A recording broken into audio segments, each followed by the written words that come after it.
Saudi Arabia ఏమంటుందంటే యుద్ధం ఇలాగే కొనసాగినా అలాగే హార్మోజ్ జలసంధిలో ఈ విధంగానే ఉద్రిక్తత పరిస్థితుల నేపథ్యంలో అక్కడ నౌకలు నిలిచిపోయినా చమురు ధర మరో 3-4 రోజుల్లో $150కి చేరుతుంది.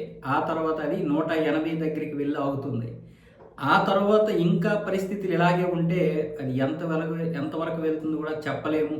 దీనికి సంబంధించి సౌదీ విదేశీ వ్యవహారాల నిపుణుడు ఉమర్ ఖరీం అయితే మాట్లాడుతూ ఎర్ర సముద్రంలోని టెర్మినళ్లపై దాడి జరిగితే రవాణాకు అడ్డంకి ఏర్పడితే ముడి చమురు ధర $150లకు పెరగడం అసాధ్యమేమీ కావచ్చు.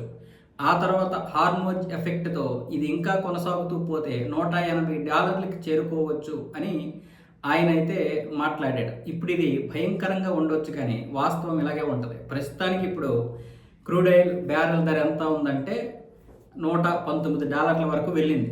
ప్రస్తుతానికి 100 నుంచి $119. కానీ ఇప్పుడు నిన్న జరిగినటువంటి దాడి ఏదైతే ఉందో ఇరాన్ ఖతర్ మీద చేసినటువంటి దాడి తర్వాత అది 100 నుంచి మరి లేదు, 115 నుంచి $119 ఉంది. అంటే దగ్గర దగ్గర $10,800 ఉంది ఇప్పుడు ఒక బ్యారెల్ ధర. అది $150. అంటే ఇంకా అది ఎంతవరకు వెళ్ళిపోద్దో మీరే ఆలోచించుకోండి. $180 వెళ్తుందంటే 16,800 16,000 దాటిపోయి.